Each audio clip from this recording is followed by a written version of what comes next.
this trilogy is complete. When you first started 10 years ago, did you have any idea where this would lead? And what has been the most surprising thing for you as a writer and director that has come out of this? Um, I think that from the beginning, I don't want to sound too egocentric, but I always had an idea that this could be a trilogy. I always had an idea that this was a bigger story than just one movie. And I always knew that I had a fuller story that I needed to tell from the very beginning about Rocket, about Nebula, about Peter Quill. And that's what I think that we've done. Each character has a beginning and an ending that ends at the end of this movie. So I always felt like this was going to be a bigger story. And then I can't remember your second question. Well, as what has been most surprising thing for you as the writer and director for this? I think, probably the most surprising thing about my Guardians journey is just how much I've fallen in love with this cast and this crew and how we have become a family. People work on TV shows, they become really close to people, but we've making these things for almost 12 years. We've been working on Guardians movies and doing press tours like this and everything. And so we've just become so close. That's the hardest thing is not seeing these people every day. Tell us about reuniting with the cast and working with them again. Well, the truth is I see Chris Pratt all the time. So I'm not really reuniting when we go back on set. I see Palm all the time. I talk to Karen a lot. So obviously my brother Sean, we're buddies. So it really isn't reuniting. It's just kind of getting us all back together again. And so that's more of what the vibe is. I think the surprising thing on set is everybody being together and everybody has their own important piece of the puzzle on screen, but also off screen in terms of us as a group. Each person has their own specific piece of this family. From the very beginning, when Marvel first came to me and said, hey, would you be interested in doing this Guardians of the Galaxy movie? We're taking pitches on it. What do you think? I was a little afraid. I'm like, this could be stupid. This could be like Bugs Bunny in the middle of the Avengers. I didn't want to create a cartoony character to, ruin the MCU. And so I was driving home from that meeting. I was thinking about it. I'm like, okay, let's say that there is a talking space raccoon. Where did he come from? How could he be grounded? How could I feel real about this character? And I realized that this was the saddest creature in the world. This was a little guy who was taken, a little innocent animal and turned into something he didn't ask to be and was like nothing else in the universe. So he was completely alone. To me, that's the seeds of the entire Guardians franchise. That was always the story I was telling, and it leads to this. So I'm excited for people to see that because I think it's always been going that way. But not to mention the arcs for Nebula, for Peter Quill, for Kraglin. They all have their own story that we're telling that ends with Volume 3. You have a great blend of the practical and CGI in the film. Why is it important for you to do as much in camera, and what does it bring to the film? Well, I don't really have some obsession with doing things practically in camera with effects. What I look for is what is the best way to tell the story. So if an effect can be done the best with prosthetic effects, and we have more prosthetic effects in this than any movie ever made in the history of film, for real, then I'm going to do that. And if it's best served by doing computer, graphics, then I'm going to do that. So it's really what looks the best, what serves the story. If you have a raccoon running around who's talking and doing action scenes, you need to CGI that. We can't do that with puppeteering. It's just not possible. But if you're going to have a, vampire Batwoman who's going to have big emotional scenes with the rest of the, the cast, well, that is probably going to be, a prosthetic effect. And I find that something in a lot of movies they do is they just don't prepare enough. So they just do everything CGI because they're being lazy and they're not getting it done beforehand. And we just make sure to take as much time as we need to get things right so we can do it on screen when that's the best way to do it.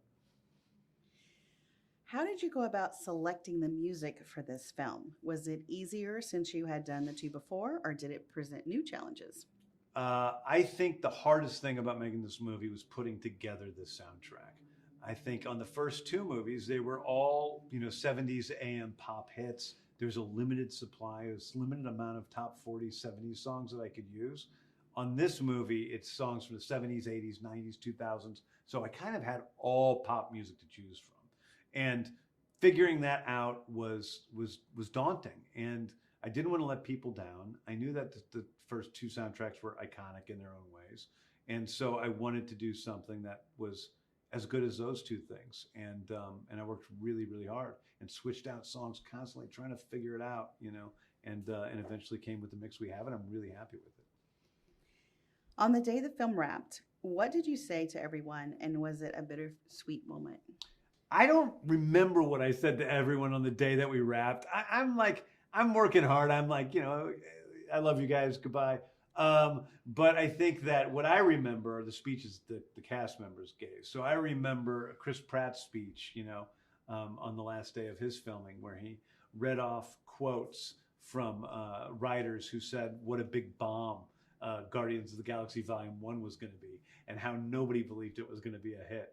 And I remember Zoe's speech where she talked about how much, the crew and the cast and me meant to her, and where she broke down crying, and it made me break down crying in a real way, which doesn't happen very often. I remember my brother Sean's speech and just thinking what it was like, when we were playing in our basement together when I was, little children playing with Fisher Price toys. And here we are doing the same thing, essentially, making movies with all these characters and creating. And that was very moving to me. So I remember other people's words. I really don't remember even holding the mic. What do you hope audiences will experience when they watch Guardians of the Galaxy Volume 3? I always hope for one thing when people go to see a movie. I hope that when they go to see a movie, they walk in, they enjoy it, of course, and then when they walk out of the theater, they love the person next to them a little more than what they felt about them when they walked in. That when they walk out of the theater, maybe they feel a little bit more hopeful about what this world can be than when they walked in.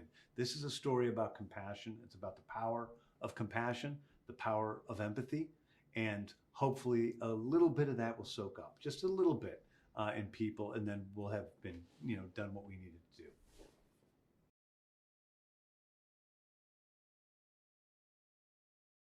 What attracted you to the part of Cosmo?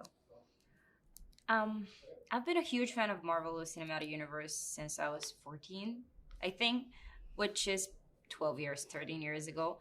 I think that's the first time when I actually got to go to cinema by myself without my family, parents, etc. Because of Guardians of the Galaxy, because that movie made me feel like I will belong somewhere, and being able to participate in Guardians of the Galaxy Volume 3 and playing Cosmo has been the best thing that I can dream of. So what made me inspired by joining it and playing exactly Cosmo is that she's strong, she's loyal, she is lovable, and she's loving as well. And she's going to show her loyalty and her strength and her dedication to all of these Guardians who have taken over nowhere. And she feels like she belongs there with all her heart and her sanity, even as she's going to do some insanely and unthinkable things to help them and to save the galaxy.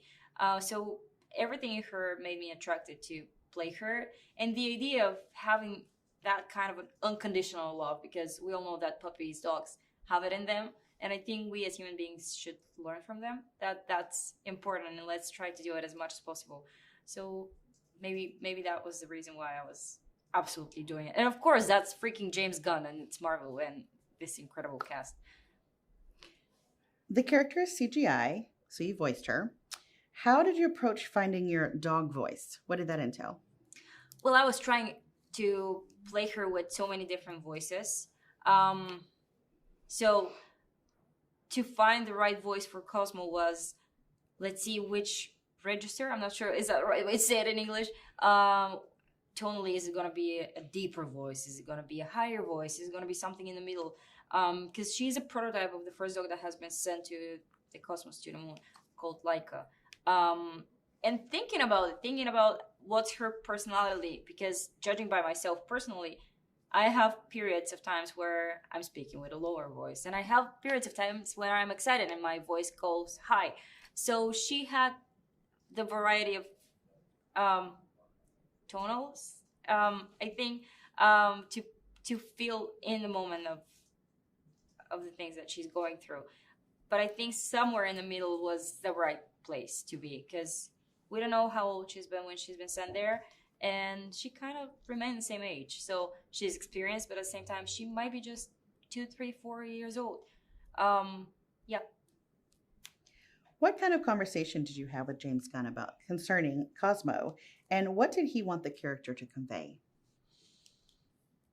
James Gunn had been with me every step on the way in this movie, guiding me and making me feel safe and making me feel protected and heard, and made me a collaborator of this movie, which is incredible because we as actors always desire to have a voice, to have a thought that can be heard and seen.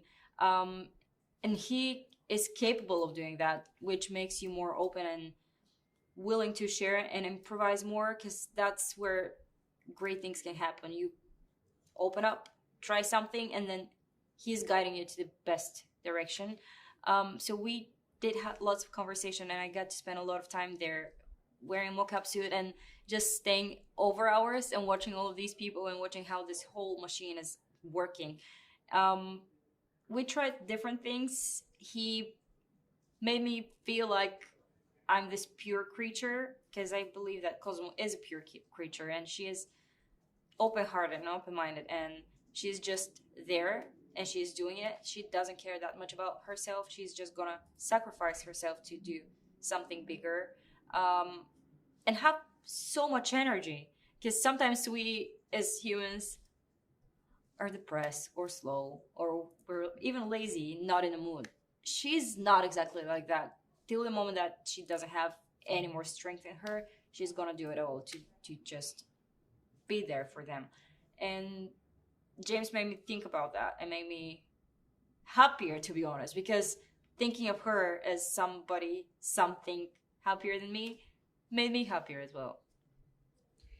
There was a dog stand-in on set. Tell us about Slate. Did he help inform the character for you in any way? Yeah, well, watching him and seeing what a crazy, beautiful creature that was. He was running and jumping, and he was perfect and disciplined, but at the same time, his energy and his excitement, it's something that I need in my life. I think we all need it.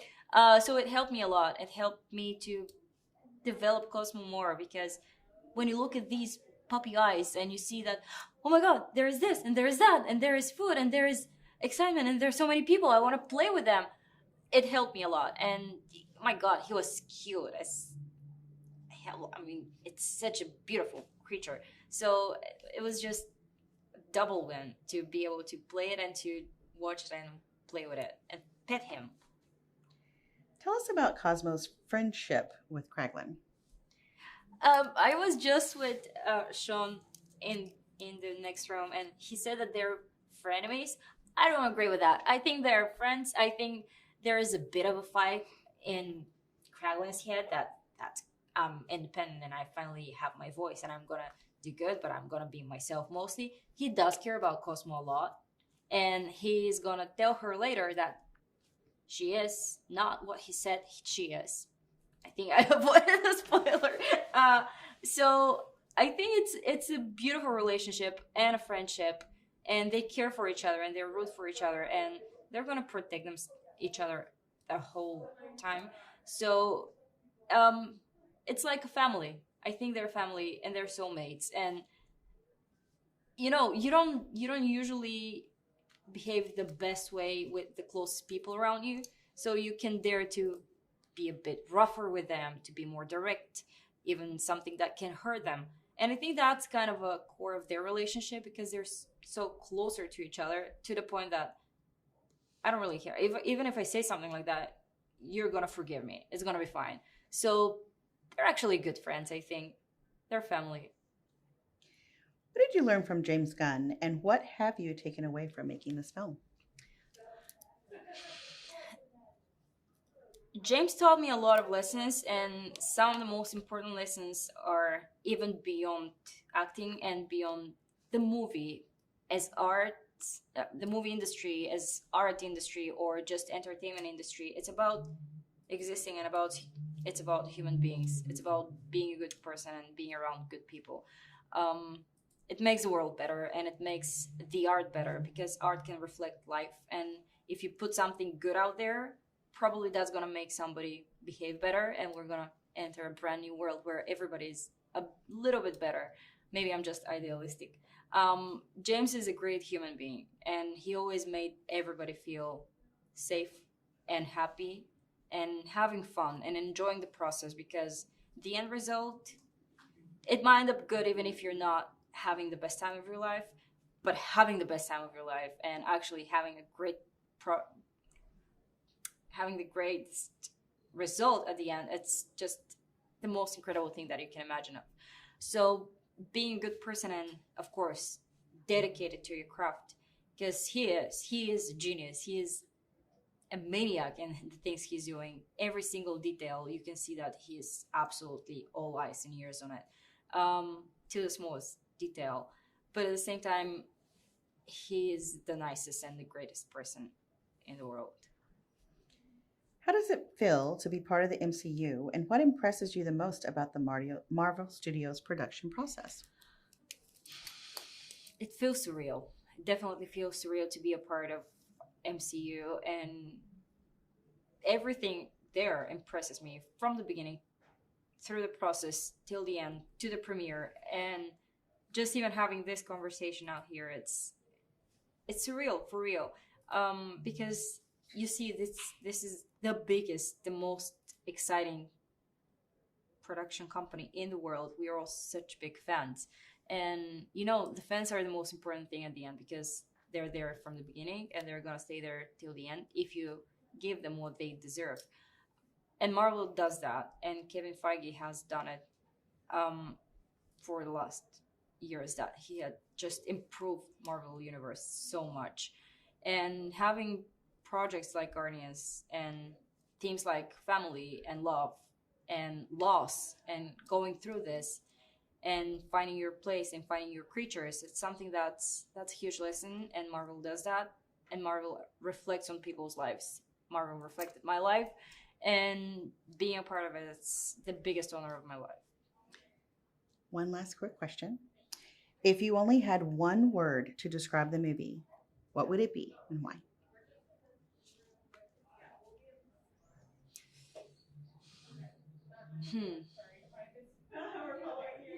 Extraordinary. If I have one word to describe the movie, that's a hard question, difficult question. Extraordinary, because it's out of this universe, and at the same time, it's emotional, it's powerful, so it is extraordinary.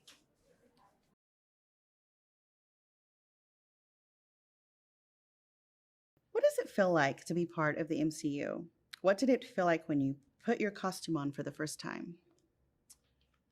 Being part of the MCU, honestly, is still kind of a bit surreal. I think just because I was a fan of the Guardians films specifically, first and foremost, and from the outside looking in, it was this kind of big, scary spectacle. And then it was a really lovely surprise to come in and be welcomed with such open arms, and then discover that, the big, scary spectacle, and then to discover that kind of, big, scary spectacle is actually, a set full of lovely people who have so much fun, while they're working, was a really, really lovely surprise.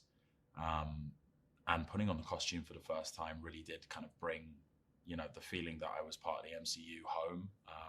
While it's still seeping in right now, I guess that was the real start of the journey, and certainly a massive part of, feeling like the character. And I mean, our costume team are so insanely talented, and there are so many people that make up the costume department, and they did such a incredible job.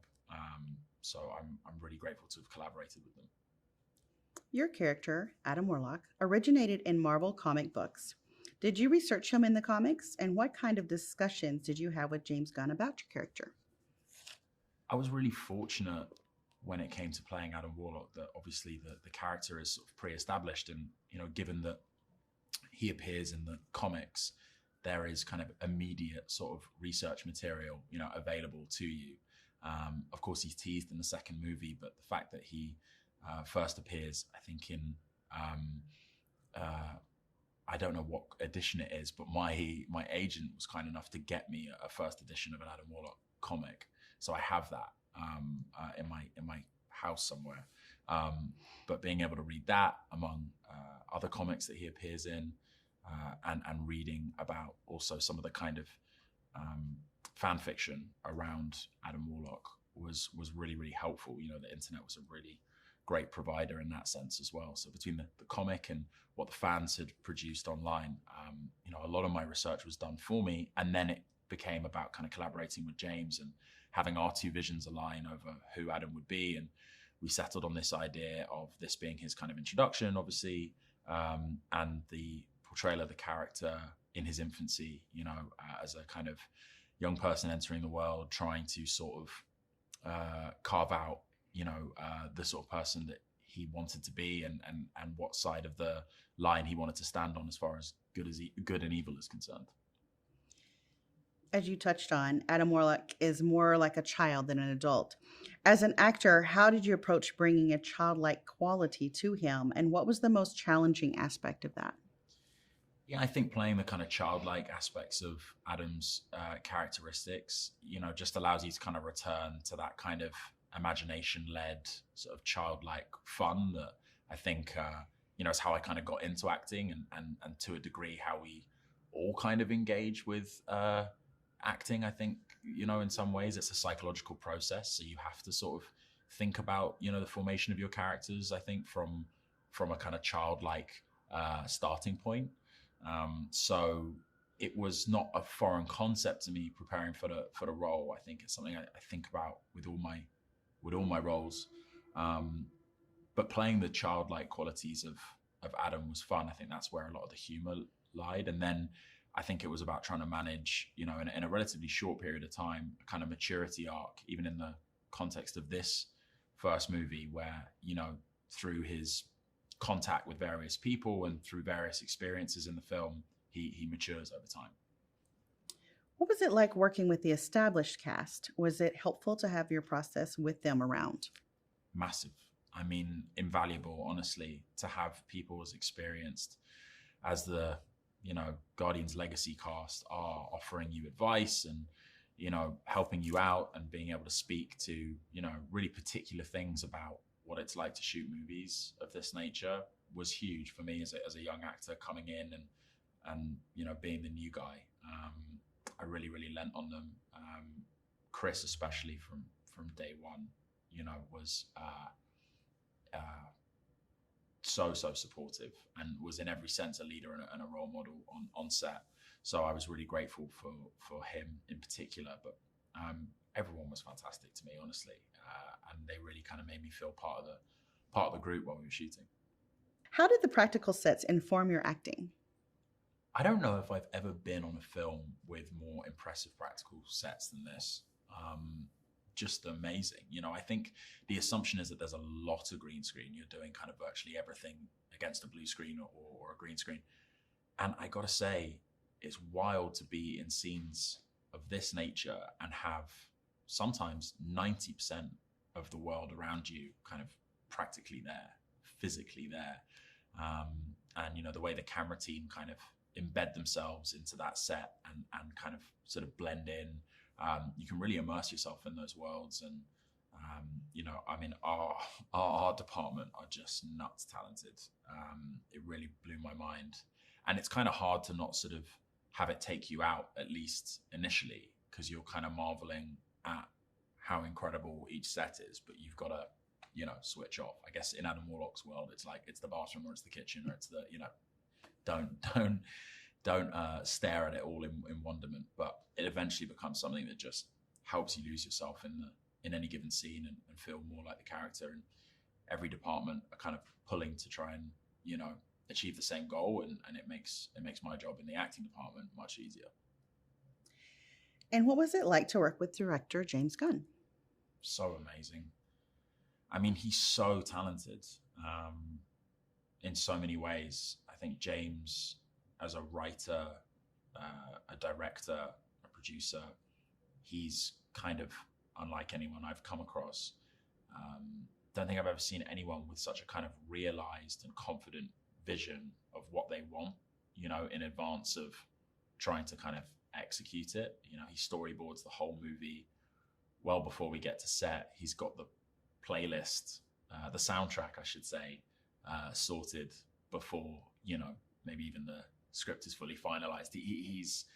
His process makes for, I think, not just a really, really sort of successful outcome, but a really fun experience too. And he surrounds himself with really wonderful people.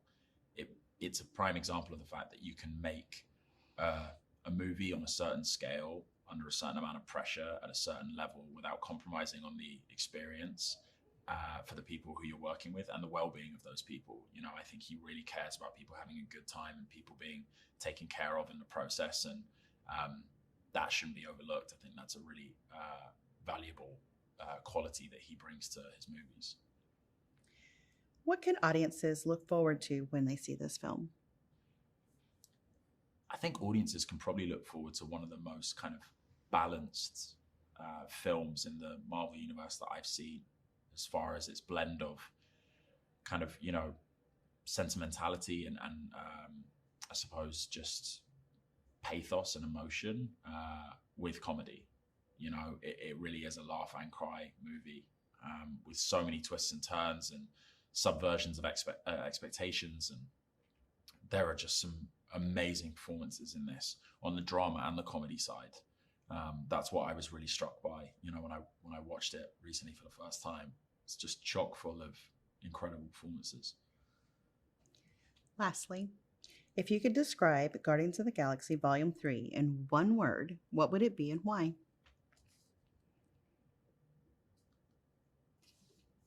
I think if I had to describe Guardians of the Galaxy Volume 3 in one word, it would be climactic. It really does feel like the perfect kind of crescendo to what has been, you know, over a 10-year journey for, you know, James and the original cast. And it's a wonderful send-off to some characters and a brilliant tribute to, I think, the unique qualities of this really zany, weird, and heartfelt, you know, trilogy of films. It's kind of the perfect last note.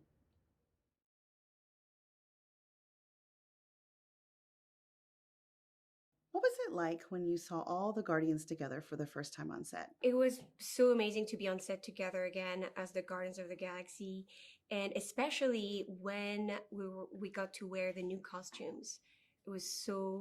It looked so cool, and we got to do a slow motion walk too with the song No Sleep Till Brooklyn, and it was so powerful and cool. Mantis is a full-fledged Guardian now. Tell us about her arc and state of mind when the film opens. Mantis, when we start the movie Guardians of the Galaxy Volume 3, there is this deeper connection with all the characters because she spent a lot of time with them, and there is a special bond with Peter Quill as well because she's his sister. So it's beautiful, and you know, in some ways she was craving to have a family, and she found a family with the Guardians of the Galaxy. Mantis seems to have a special relationship with Drax. Could you describe the tone of that and how you and Dave Bautista play it off? There's such a beautiful bond between Drax and Mantis. They just get along. They're just buddies, and they just have fun together. But there's a lot of bickering too, so that brings a lot of comedy. Tell us about working with Chris Pratt and Zoe Saldana. I love working with Chris Pratt and Zoe Saldana. They're the best. Chris is always in a good mood. He's just sets the tone, you know, on set.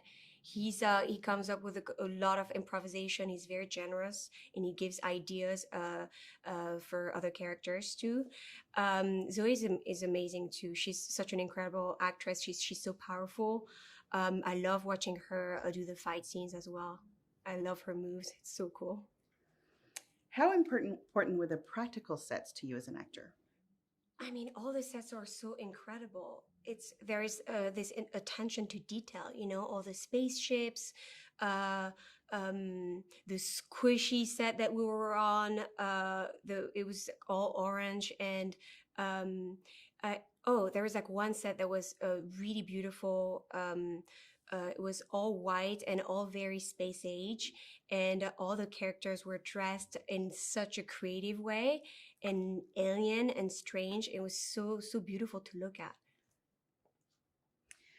What was your experience like working with James Gunn as director? Oh, I love working with James Gunn. I mean, I just want to work with him all the time, you know. It's so special to get to work with a director who also writes the script and who has such a strong vision of all the characters. And you know, he knew where the characters were going since the beginning, you know.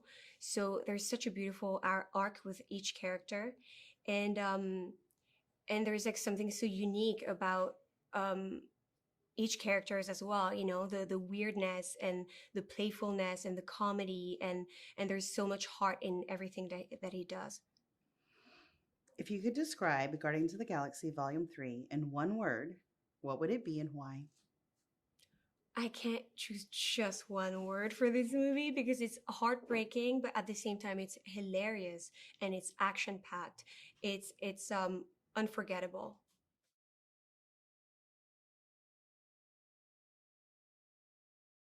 What drew me to the part of High Evolutionary was James Gunn surprising me by offering me the role while we were filming the opening dance sequence of Peacemaker. And so as soon as he did that, I was always going to say yes, because I love him as an artist and a collaborator, and it seemed like a great challenge. What makes the High Evolutionary an effective villain is, I think, the fact that we don't shy away from the fact that he actually is a villain. The clues in the title. You know, sometimes we're so eager in movies to kind of find the villain sympathetic that we veer away from the fact that these are bad people. You know, these are people doing some pretty horrendous stuff, and this guy does some seriously horrendous stuff. So I think he's very effective because it reminds people about the cruelty that we're capable of, the cruelty towards those that are more defenseless than we are, reminding us of that, reminding us of the necessity to keep a watch out for these sort of people. And I embrace that fully. It's fun to play as a villain. And so I think he's effective because we're actually seeing someone in this movie who is not likable.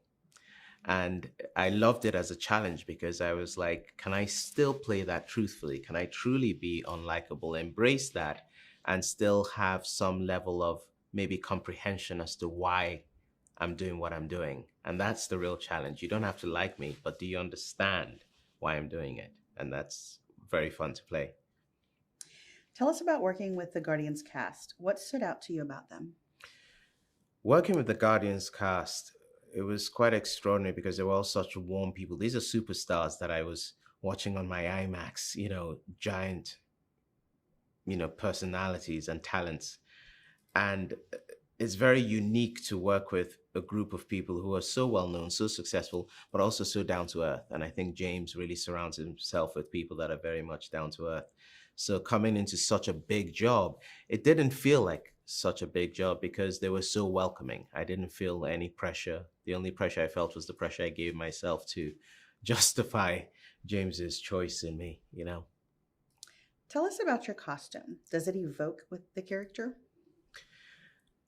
My costume, describing it, is that it's so regal. It's a regal purple. It really evokes the nature of the character and the sort of essence of the character as someone who glides through a space and is noticed and sort of is above it all. And the work that Judiana Makovsky and Legacy and everyone that put, you know, work into making the costume work for me also. Like, they were like, are you comfortable with this? Is it too heavy? How do we make it look good? You know, does it look slick enough? Right down to the elegance of it. And I think they sort of really molded it around what I was doing, and it really helped. But I came into it, and the first day I was there and they put that costume on me, I was like, oh, okay, now I really get this guy. It was really the final piece in how at least I was going to approach the character. And that came through such detailed and a lot of work. I mean, they sent it back and forth. They kept tweaking it right to the end of the shoot to get it perfect. So when you have that sort of dedication, you also you sort of repay that dedication as an artist too. Did the practical sets and attention to detail help to inform your acting? The practicality of the sets, the fact that I was seeing in front of me what my character was supposed to be seeing, really helped my performance, because I didn't have to do as much imagination with CGI or looking at a green screen. It was very tactile. And actually there, Beth Mickle, who designed the set, did such a great job with that. So I was able to get a sense of the grandeur of this guy's world, especially his lair, as it were, this raised desk and everything, and to look down on everyone. And for an actor, that's very helpful, because one of the things we forget to do is actually see. We're so stressed about the performance, we don't actually look around our surroundings sometimes on stage. So it's wonderful to come and actually see everything I'm going to be using and my domain. It added to the psychology of the character. You've worked with James Gunn before. How is this collaboration different, and what does he bring to the film from your perspective? I've worked with James Gunn now twice, and this collaboration reminded me very much of, at least our personal collaboration was very much like Peacemaker. He has this way of giving you so much material on the page to use, and then sitting back and seeing what you do with it. And then if you give him something really interesting, he really wants to push you further with it, He doesn't let you off the hook. And he also wants you to keep things grounded. It doesn't matter how extreme the character is. Keep it grounded. Is it truthful? It's not enough to be interesting. You have to be interesting and truthful. And that's probably the actor in him. But that's definitely the writer in him that drives with character. So again, he demanded in his own way that you be truthful to the role, and have fun doing it, which is really, really a big part of working with James, This is your first time on the Marvel Studios production. What impressed you most about their process? This is my first Marvel movie, and what I found most impressive was how, certainly in this situation, how despite being this massive, mammoth organization, how when it came down to making the movie, it was James's domain and his crew's domain and his team's domain, and a sense that this is your story, go tell it, and we'll give you the support you need. And so I felt very much like, although the world was telling me this is a massive thing you're stepping into, there was something kind of domestic about it, in the sense that when the bell rang and we got to work, we just got to work. There was no external noise. We were able to create this story, and I really enjoyed the intimacy that actually existed there. What can audiences look forward to when they see this film? Audiences can look forward to a lot of the very things they've always loved the Guardians about. If you love the laughter, the camaraderie, the joy, the humanity, you're going to get that, but you're going to get it tenfold. This is the third act of their lives, and in life in general, the third act is always informed by the fact that we've lived life, that we've had loss, we've had joy, we've had death, we've had happiness, we've had sadness. So all of that comes into it. So we're still seeing our Guardians, characters we love, but they're living things a bit more deeply, in this chapter. And of course, you have the fact that, welcome the High Evolutionary. So I think that's going to add some spice to it.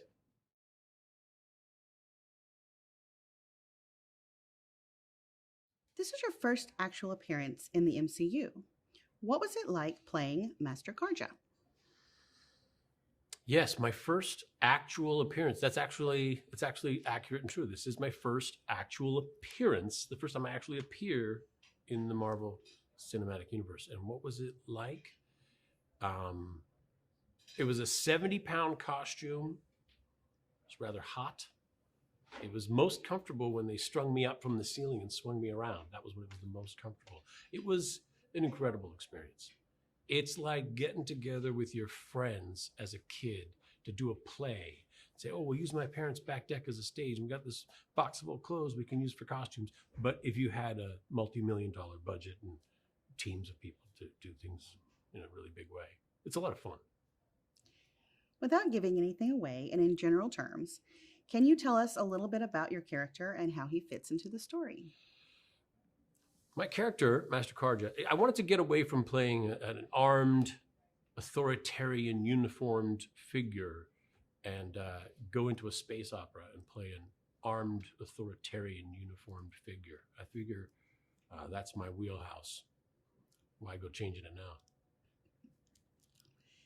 Tell us about working with the Guardians cast and what you enjoyed the most about these interactions.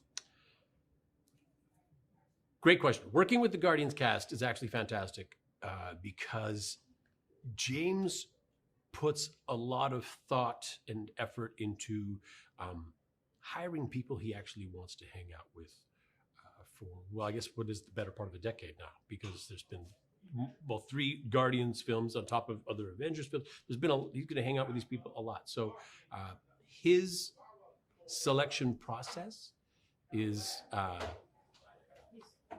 very complete, and I reap all the benefits. You were so beloved as an actor and have had such a varied career. How does this performance rate to you personally on a fun scale? You know what? That's a great question. Performances for me are all about fun. People say, you know, when you work on that show, they're looking at it from the perspective of watching the show. I look at it from a perspective of how is my day spent and who do I spend my day with and what do I spend my day doing? So with those provisions, working on a Guardians film with my friends it ranks very high. It ranks very high. Is it as much fun as you imagine it could possibly be? Multiply that by about 4 or 7. What impresses you the most about Marvel Studios' production and why? What impresses me the most about the way Marvel has approached these stories is, as a Marvel fan, as a comic book fan, since I was a kid, I find it very satisfying. They perform a little what if trick. What if it were real? What if this were real life? What would these circumstances really do to a real person? It takes the fantasy and the fantastic, it grounds it in reality, and makes it so much, the reality makes it more palatable, makes it more real, satisfying. You've worked with James Gunn before. True. Why do you think that he was the perfect writer-director for the Guardians trilogy? Yes, I have worked with James before. And why was he the perfect writer-director? Because James is passionate. He actually loves these stories. He actually loves telling stories. Just think of somebody who's extremely good at their job. James is extremely good at his job, and his job is telling stories. I love stories. I love listening to them. I love watching them. I love participating in them. Stories are fun. They feed me. So working with James you're working with the best. What should fans expect when they see Guardians of the Galaxy Volume 3? Fans should expect from this film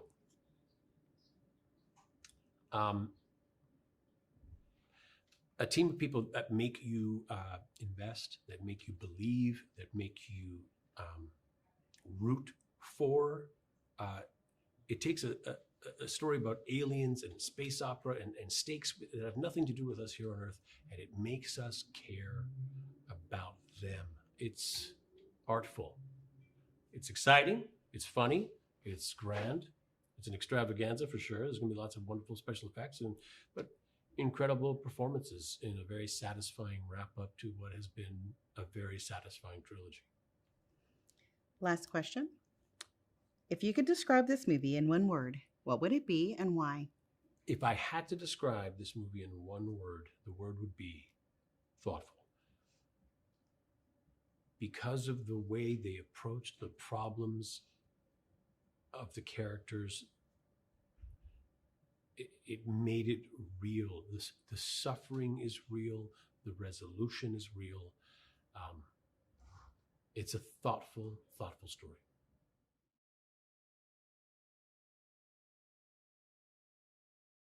What was it like to have everyone back together again? Did everyone just fall back into the rhythm? It was such a treat to have everyone back together again for the third movie. I think there was a while where we didn't know if the third movie was going to happen. And so when it did, it was so joyful to see everyone and jump right back into it and be like, hey, we're all on the same page. We're trying to do the same thing here. It was just magnificent. I loved it. Tell us how it felt to bring Kraglin back as a full-fledged member of the Guardians. For me, it was really great to see Kraglin kind of fulfill his place within the Guardians after all he had been through in the first couple of movies. And he kind of struggles to find where he is. And just like all the Guardians, you know, it's kind of a found family for him, where he realizes, hey, I belong here with everyone. And the journey of figuring all that out was the same for me as it was for Kraglin. And that was really just a cool part of it.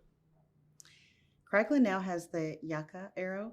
What does that mean to him, and how is he challenged by it?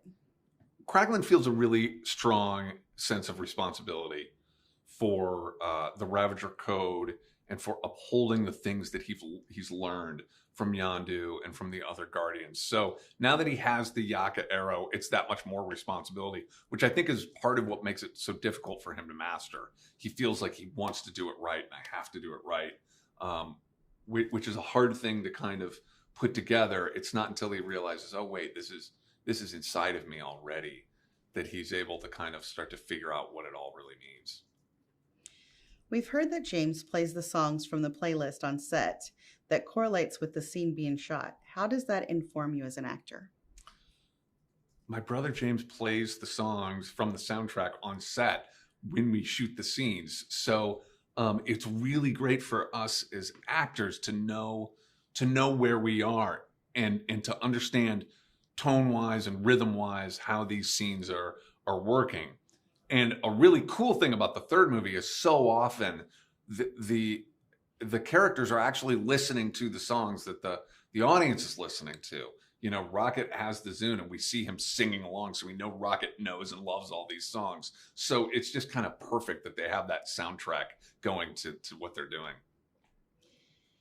The practical sets are amazing. Can you describe your favorite set and tell us why it impressed you? So many of our sets are practical sets on the Guardians movie. So many are built, which is awesome that we're not just standing in front of a green screen the whole time. And I don't think that I'll ever in my life see a set that impressed me more than downtown nowhere, where the Guardians, you know, have sort of set up shop, which is just a huge space, and it feels like you're walking into a city because you are. What was it like to wrap this last film of the trilogy? Was it bittersweet? It was bittersweet to wrap the last film of the Guardians trilogy, because it's so sad to, like, you know, be saying any kind of a goodbye to the characters, to the other actors, and all these things. It's really tricky, but I kind of try to keep my eye on the fact that it's really a joyful experience to finish something and share it with people and to give it away. That's what we are always working towards as storytellers, to not just make the story, but tell the story. And so I know that that's where we are now. So I try not to get too sad by any of it and really kind of celebrate the whole thing. Tell us about being on set, the on-set Rocket, and how that helps the actors. My job as Rocket on set is really a kind of part of the whole process for that character. It takes a whole team of people to create Rocket. So I kind of think of it in a way as a relay race, that James writes the character and passes it along to me, and I work with the other actors on set to try to get help the scenes get to where they need to be. Then the visual effects team takes over and they start to put Rocket together. And then finally, we all hand the baton to our anchor, Bradley, who makes the whole performance just pop and make it really work in the context of everything. Final question. What do you hope audiences experience when they see this film? When audiences see Guardians of the Galaxy Volume 3, I hope that it feels like a satisfying conclusion to the story of the three films. I just hope that audiences feel like this whole thing makes sense, and I hope that they believe not just in the characters and love the characters, but that they believe in the concept of the Guardians, which is that you can find your family anywhere, and that we're all in this together, and that, you know, having love for everyone is part of why we're here, and it's what's going to keep us going and keep us strong.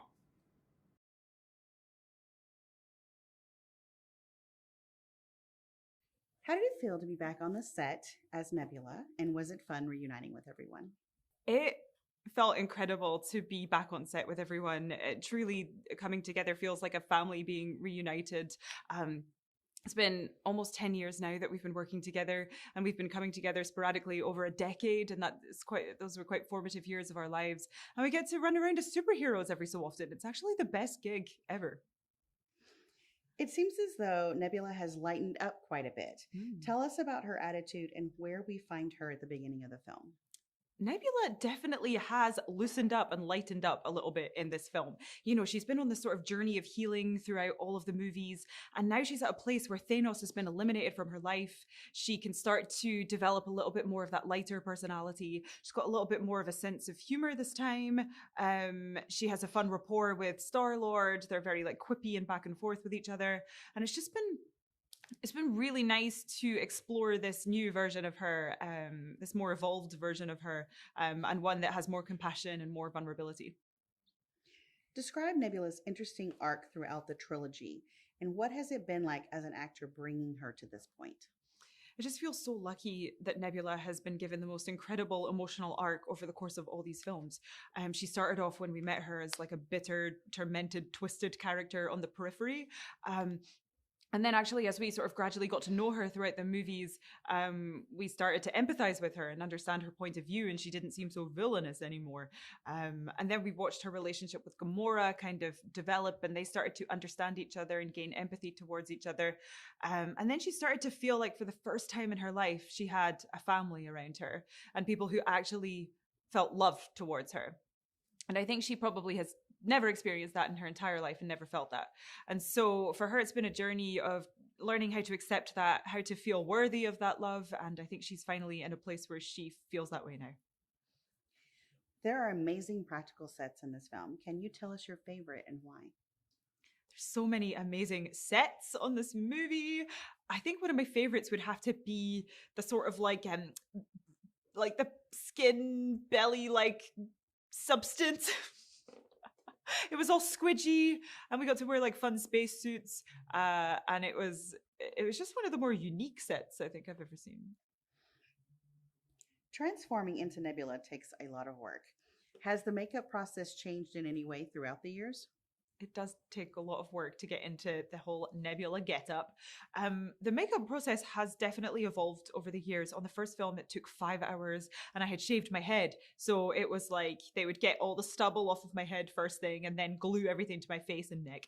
And then we sort of streamlined that over the years. And actually, I was able to keep my hair for this last movie. And so that actually added an hour onto the makeup because we had to wrap the hair. But I was willing to do it because I'm like, I get to have hair. Woohoo! So it's definitely been streamlined, but you know, it's a challenging process, but it's one that I wouldn't trade because I get to play this amazing character with such a cool look, and it really helps me feel like her. You've worked with James Gunn on all three films. What was the experience been like? Working with James is one of the best experiences I've ever had. He's one of my favorite filmmakers in the world, one of my favorite people in the world, which is an amazing combination. He just has such a strong point of view. Like, he knows exactly what he wants, and when he makes a movie, it's a James Gunn movie. It has a sense of identity to it. You can tell that he made it. It's his sense of humor. It's his writing. It's his style. It's his taste in music, everything. And so you feel like you're in really safe hands because he, you know, will tell you if something's not working. And that's really important. Sometimes, you know, actors are too, directors are too intimidated to tell the actor if like their improv line is actually making the scene worse, which is quite often the case. So it's like, you know, he has this natural authority to him where he makes you feel valued and he appreciates your effort, but he knows where to guide you and how to take your energy and say, maybe don't say that, but you could say that instead. And it turns into something really funny. And so I always really appreciate that. This is the last film in James Gunn's trilogy. Tell us what it's like when it wrapped and how you felt. Wrapping this movie was one of the saddest experiences. I mean, it's just the end of an era. It's the end of 10 years of our lives. We're not going to see each other regularly anymore, and that just comes with so many emotions. And I feel deeply attached to this character now as well. Like, it's been an amazing exploration for me into, you know, what it feels like to be a scapegoated sibling in a toxic family dynamic, not to get too serious, but, you know, it's been really, really fascinating to me. And so to let go is difficult, but at the same time, we're all like so proud of what we've done. So it's like bittersweet. What do you hope audiences will experience when they watch Guardians of the Galaxy Volume 3? I hope the audiences experience the wild emotional roller coaster that is Volume 3. I mean, okay, I just saw it for the first time and I have never been on such a ride. Like, I was crying and then I was laughing hysterically and then I was crying again and then laughing again. It was like genuinely like a roller coaster. And you learn more about Rocket, which is just so cool. And people will experience the last adventure, the last hurrah. And it is so Guardians. It's so funny. It's irreverent, but it's also emotional.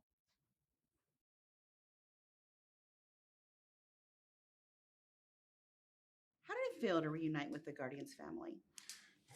It's to be able to reunite with the Guardians, it feels amazing. This is the third and final installment of a trilogy that's been life-changing to all of us. So we're really just trying to savor it and take it in. It's felt great. What would you say is the tone of Guardians of the Galaxy Volume 3? The tone of Volume 3 is similar to 1 and to 2. It's irreverent, grand, emotional, spectacular, colorful, vibrant, strange. There are the notes of emotion are perhaps plucked a little harder in this volume than previous, just because of the stakes of the characters and the origin story for our beloved Rocket is one that is fairly traumatic. And so the tone is the same. They're just maybe a little bit more emotional than before. We find Peter Quill in a different place mentally when the film opens. Tell us about that. Yeah, Quill's a person who's always defined himself by, well, ever since Guardians 1, has defined himself by being the leader of this band of misfits, and Guardians 2 defines himself again by having been raised by Yondu. He has a deeper understanding of who he is, but everyone keeps losing. Everyone keeps dying on him. So his identity is a guy who keeps losing everyone who's close to him. And now Gamora is essentially dead. The version of her that's back is not the same version as the one that he fell in love with. They don't have the same shared communal experiences. So it's emotional. It's painful, and he's struggling. There's a lot of emotion for your character in this one. As an actor, what did you like most about expanding your range in this part, and why? Well, I think as a person who's in the business of creating a performance or art, you're always desperate to test yourself and to expand your abilities. And I had the opportunity to do that on this in regards to the emotions surrounding Gamora and Rocket. Tell us about the music and the needle drop moments. Yeah, we have a lot of really great. Guardians of the Galaxy have been now. People come to know the Guardians of the Galaxy by the music, and in this, it's no different. The only difference is that we expand various other decades, 80s, 90s, and the year 2000s as well, in the music. So yeah, we've got really extraordinary needle drop moments. Creep at the opening is really sets the tone for what this installment is, and is stripped down version of the Radiohead song that a lot of people haven't heard, which is pretty cool. It's a limited release, and so people will be hearing this version, which is really just Tom York and a guitar, I think, and it's beautiful. What can fans look forward to in terms of action on this film? The action has really been elevated on this film, I think, due to not only the advent of smaller high-speed cameras that don't require as much light as before. We've been able to, or James has been able to construct these action sequences and stitch together what appear to be long one-shots, but while simultaneously going in and out of various shutter speeds. So it goes slow motion into really fast motion into ultra slow motion, like 1500 frame a second. Before, if you ever to do something that high speed, you would need a phantom camera and you would need a ton of light. And to do a long dynamic action sequence, for example, there's one during the movie No Sleep Till Brooklyn is playing, and it's all plays in this giant hallway as a long one shot. You never would literally be able to do an action sequence like that before the advent of these high speed, lightweight cameras. And combining that with the levels of animation that are put into it, it's unprecedented. So it's really groundbreaking, and I feel like I'm so proud of it. It's incredible. What has it meant to you to work with James Gunn on this trilogy? Oh man, James is the best. He's a really great dude. He's super funny. We have the same love language of, dark humor and cutting each other down.